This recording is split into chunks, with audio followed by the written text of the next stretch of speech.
Hoje celebramos a memória do doutor angélico, Santo Tomás de Aquino. Viveu apenas 49 anos, mas produziu uma obra teológica monumental. Ele foi educado no mosteiro de Monte Cassino, portanto na tradição beneditina, ali no século XIII, e, portanto, desde muito cedo foi instruído. Era uma pessoa extremamente culta. Seus pais queriam que ele fosse abade. Naquela época, ser abade, ou seja, ser o superior de um mosteiro beneditino, era um título, era um cargo de grande importância, de prestígio. E ele estudou em Monte Cassino, que foi um mosteiro fundado pelo próprio São Bento, tantos séculos antes. Então, seus pais, que eram de família nobre, pensavam que ele seguiria essa carreira, digamos assim, e se tornaria abade de Monte Cassino, já que ele parecia ter predisposição para a vida religiosa desde muito cedo. Foi educado ali na escola monástica. No entanto, ele decide se tornar dominicano, que era uma ordem nova, que tinha sido fundada por São Domingos de Gusmão, uma ordem mendicante, a ordem dos pregadores. Naquela época, os mosteiros tinham muitas posses, muitas terras, uma condição financeira importante, enquanto que os dominicanos eram pregadores itinerantes que mendigavam para sobreviver. Por isso foi um escândalo quando ele disse para a família que não seria beneditino, mas seria dominicano. Seus pais até o prenderam em casa, mas ele acabou convencendo a família, mesmo a contragosto, aceitou que ele seguisse essa sua vocação. Então, Santo Tomás de Aquino é lembrado, sobretudo, por ser um dos maiores teólogos, se não o maior teólogo da história da Igreja, que, como eu disse, viveu apenas 49 anos, mas produziu uma obra teológica monumental.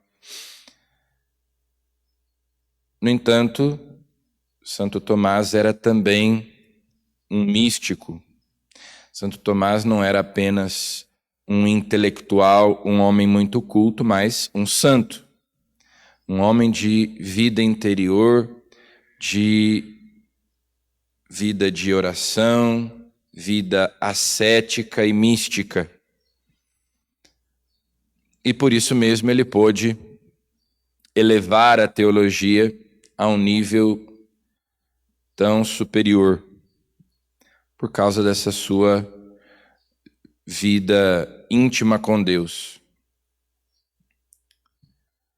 Conta-se que já no final da sua vida, durante a Santa Missa, ele teve algum tipo de êxtase, alguma revelação, e a partir daquele momento ele já não escreveu nada. E ele até disse para um dos seus secretários que tudo que ele tinha escrito era palha. Porque diante da contemplação da verdade, diante daquela experiência mística que ele fez, todos aqueles raciocínios pareciam para ele nada, porque a teologia consiste justamente em usar a nossa razão usar a nossa inteligência para nos aprofundarmos nas verdades da fé. Então, nós, pela fé, cremos em tudo aquilo que Deus revelou, em tudo aquilo que Deus disse, e depois, com a razão, procuramos nos aprofundar no sentido e, sobretudo, resolver as aparentes contradições que existem entre duas ou mais verdades de fé. Por exemplo, os primeiros teólogos lá do início da igreja, os padres da igreja, tiveram que resolver algumas aparentes contradições, como, por exemplo, que Deus é uno e, ao mesmo tempo, trino, que Jesus é humano e divino. São verdades de fé que estão aparentemente em contradição, e a tarefa da teologia é justamente, usando a razão, a inteligência iluminada pela fé, explicar essas verdades e mostrar que essas contradições não são contradições, mas que são aspectos da verdade.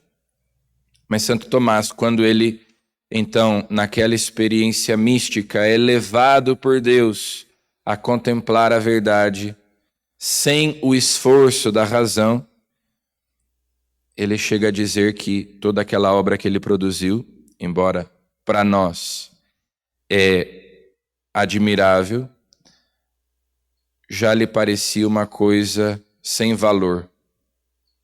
Porque nada é comparável à posse de Deus, nada é comparável a contemplar a face de Deus. Então hoje nós celebramos a memória deste grande santo que contribuiu tanto para o progresso da teologia, para que nós hoje tivéssemos uma compreensão mais aprofundada da fé.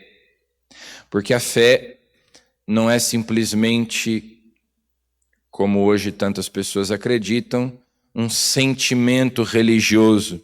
Ou como Lutero dizia, uma confiança em Deus, algo simplesmente no nível do afeto, do sentimento. Mas a fé também tem um componente intelectual. Crer é aderir a Deus e é tudo o que ele diz, ao que ele revela. Portanto, é a adesão a verdades reveladas por Deus. Mas antes de tudo, adesão a Deus, que é a própria verdade. Então, Santo Tomás nos ajuda a compreendermos de um modo mais profundo aquilo em que nós cremos. Como Santo Agostinho dizia, credo ut intelligam, eu creio para compreender. Primeiro, eu creio. Depois, eu me esforço para compreender, mas eu já creio antes de compreender, porque sei que aquilo foi revelado por Deus. E eu creio em Deus e eu aceito a autoridade de Deus, que não se engana e nem nos engana. As leituras de hoje falam justamente sobre a fé. A carta aos Hebreus, nesse capítulo 13, aliás, nesse capítulo 11, a carta aos Hebreus trata justamente do tema da fé. A fé é um modo de já possuir o que ainda se espera, ou seja, o fundamento da esperança, a convicção acerca de realidades que não se veem. E ele então menciona os exemplos que nós temos dos homens de fé do Antigo Testamento, sobretudo Abraão, que por causa da sua fé em Deus, por acreditar na palavra de Deus, deixou tudo para trás e até se dispôs a sacrificar o seu filho Isaque, que era a única garantia que ele tinha de que a promessa de Deus se cumpriria. Ele se dispõe a sacrificar tudo, ele abre mão de tudo, porque confiava em Deus, na palavra de Deus, porque acreditava que Deus não se engana, nem nos engana. E a mesma coisa no Evangelho. A tempestade acalmada, Jesus pergunta para os discípulos: por que tendes medo? Ainda não tendes fé? Não acreditais em mim? Não acreditais no meu poder? Não acreditais que eu fui enviado por Deus? Por que tendes medo? Então Jesus, de certo modo, aqui contrapõe o medo à fé. Se nós acreditamos no poder de Deus, na providência de Deus, no cuidado de Deus, então não devemos ter medo de nada. Só devemos ter medo, como o próprio Jesus nos ensina, de perder a nossa alma, medo da condenação eterna. De resto, não deveríamos ter medo de mais nada, a não ser de perder a graça de Deus, de perder a amizade com Deus, de perder a salvação eterna. Porque é só isso que realmente importa.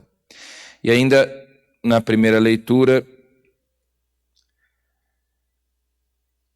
o autor da carta aos Hebreus diz que aqueles homens viviam neste mundo como estrangeiros, como migrantes, como peregrinos que buscam a verdadeira pátria, a pátria celeste. E desse modo nós viver também, ou seja, buscando, acima de tudo, a salvação de nossa alma. E ele diz: por isto Deus não se envergonha deles ao ser chamado o seu Deus. Então, nós hoje poderíamos nos perguntar se Deus também pode não se envergonhar de nós, de ser chamado nosso Deus. Se nós, de fato, vivemos na fé, vivemos da fé, como os santos viveram. O justo viverá por sua fé, de modo que Deus não se envergonhe de ser chamado nosso Deus. Peçamos a Santo Tomás de Aquino que por sua intercessão Deus nos ajude a crer cada dia mais, a termos uma fé firme, inabalável em Deus, nas suas promessas, nas verdades que Ele nos revelou. Amém.